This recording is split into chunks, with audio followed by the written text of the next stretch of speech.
Halo sahabat aktif, jumpa lagi dengan gua di vlog Bangke.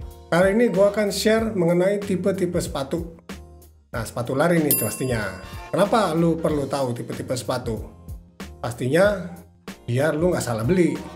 Biar waktu lu beli sepatu lu nggak tergoda. Mungkin karena warnanya, mungkin karena bentuknya, mungkin karena itu lagi ngetren. Tapi begitu lu beli, malah nggak cocok di kaki lu. Malah nggak cocok dengan kegunaannya, malah nggak cocok dengan target latihan lu. Dan akhirnya ya malah jadi buang-buang duit kan. Bicara mengenai tipe sepatu, itu kita akan bedakan berdasarkan ketebalan dari cushion alias solnya.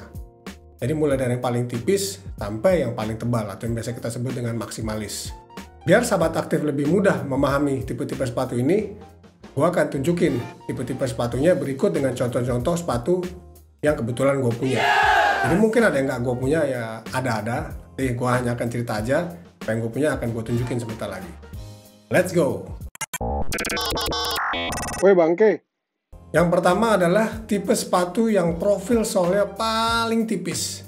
Kita nyebutnya barefoot running shoes, alias kaki telanjang kaki. Ya itu. Yang paling terkenal sebenarnya kan merek Vibram kalau lu tahu. Tapi di sini yang gue punya adalah ini dia, Nike Free RN 5.0 2019 kalau nggak salah. Ya, ini adalah tipe barefoot running, ini adalah tipe minimalis. Jadi kalau gue pakai sepatu ini, gue bener-bener bisa ngerasain jalanan, bener-bener bisa gue rasain di telapak kaki gue. Bagi gue suka pakai sepatu ini. Kapan gue pakai sepatu ini? Itu biasanya kalau gue lagi mau melatih strength, penguatan dari kaki-kaki gue, dari betis, dari heel. Nah, tetap sepatu ini bakal gue pakai kalau gue lagi pengen jogging, tapi gue juga pengen melakukan penguatan terhadap otot-otot kaki gue. Kalau untuk race, bisa-bisa aja, sah-sah aja, tapi memang pasti rasanya akan lebih berat karena kaki lo akan bekerja lebih banyak untuk melakukan two off dengan menggunakan sepatu barefoot running shoes ini. Yang kedua, sedikit lebih tebal dari barefoot running shoes, tapi belum seperti sepatu lari yang biasa kita pakai. Itu adalah racing flat. Sesuai dengan namanya, racing flat, ini adalah sepatu yang identik dengan racing, dengan speed. Dan gue juga pakai sepatu ini biasanya kalau gue mau race, kalau gue mau interval, speed work, mensimulate pace yang akan gue pakai di race pace.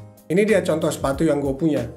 Yang pertama ini adalah Saucony tipe A6. Ini udah lama banget gue punya. Gue pakai ini waktu di Jakmar 2016 kalau nggak salah deh. Sepatunya tipis, profilnya hampir flat, bener-bener minimalis. Bahan atasnya pun biasanya juga kayak gini, juga bener-bener tipis banget. Ini kayak plastik film yang tipis. Jadi bener-bener sepatu ini tuh hampir nggak ada bebannya di kaki. Yang kedua, contoh yang gue punya juga adalah ini dia, Adizero Sub 2. Ini malah Adidas Boost, tapi ini adalah racing flat. Ini unik yang pernah gue pakai, karena walaupun dia racing flat, tapi karakteristik boostnya itu juga tetap terasa banget. Dan uppernya, kalau lu nggak percaya, ini benar-benar kayak cuma jaring-jaring aja nih sahabat aktif. Hampir nggak ada yang tebel di sepatu ini. Ini benar-benar di-build untuk speed, di-build untuk race. Ini adalah tipe racing flat. Nyaman, masih lebih nyaman daripada barefoot running shoes. Jadi ini sebenarnya seperti average running shoes, tapi dia lebih tipis, dia lebih responsif. Kata kunci dari racing flat adalah responsif. Dan boost yang ini adalah cushy yet responsif. Gue suka sepatu ini.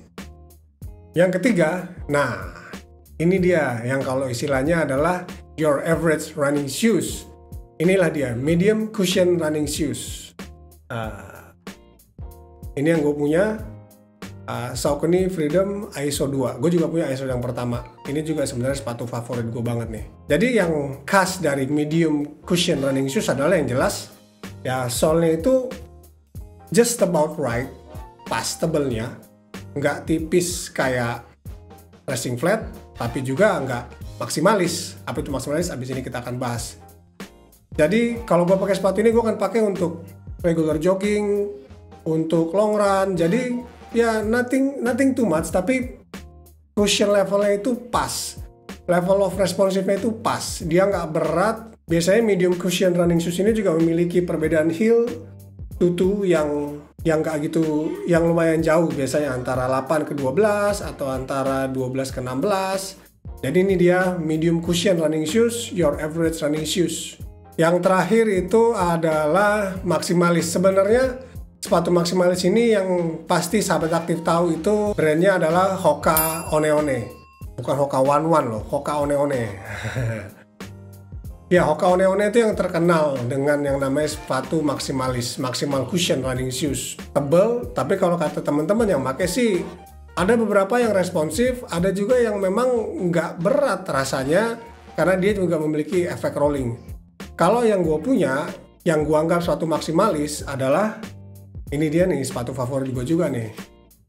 Yang bagi gue adalah sepatu maximalis, tapi lu juga pasti tahu kalau ini adalah racing shoes ya. Dan gue memang pakai sepatu ini untuk beberapa racing. Waktu gue mencoba race 5K 20 menit, gue pakai sepatu ini. Jadi yang jelas kalau sepatu maximalis adalah identik dengan solnya yang benar-benar ekstra. Tebel di belakang, beberapa juga di depan. Kalau sahabat aktif cek Hoka One One, sahabat aktif akan bingung ngeliat ini sepatu beneran tebel banget. Ini kayak kapal, bukan sepatu nih. Jangan-jangan dilempar di air nambah, tapi itu dia. Maximal cushion running shoes. Soalnya memang dibuat tebal, enak tuh dipakai long run, long distance running, marathon definitely yes, half marathon untuk jogging juga lah. Jadi mana yang better? Mana yang lebih baik? Jawabannya adalah itu tergantung dari sahabat aktif mau pakai sepatu untuk keperluan yang mana. Kalau sahabat aktif adalah orang yang prefer untuk jogging hari-harian, lari pagi 30-40 menit, kemudian ada long run, gua akan nyaranin untuk pakai cukup your average running shoes, medium cushion running shoes lah. Soalnya nggak usah yang terlalu tebal, tapi juga jangan racing flat. Sahabat aktif nggak akan capek pakai sepatu medium cushion running shoes, pas. Kalau sahabat aktif juga suka dengan taste of speed dalam latihan-latihan sahabat aktif, gue akan saranin lu juga invest di sepatu racing flat.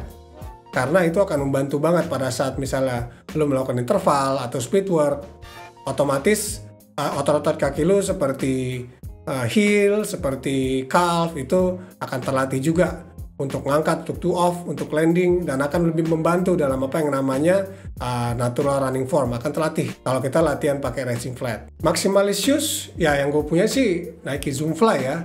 Mungkin antara medium cushion dengan maximalis itu lebih kepada taste, lebih kepada selera kalau menurut gue. Kalau lu ada orang yang memang seneng dengan kenyamanan maximalis, go ahead, nggak ada salahnya.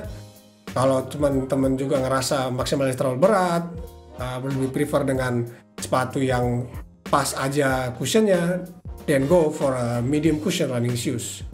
Jadi apa nih sepatu favorit sahabat aktif? Maximalis, average, racing flat? Silahkan leave a comment di bawah, atau boleh kasih tahu gua sepatu yang mungkin worth buat gue coba atau gue review. Gue dengan senang hati akan review sepatunya.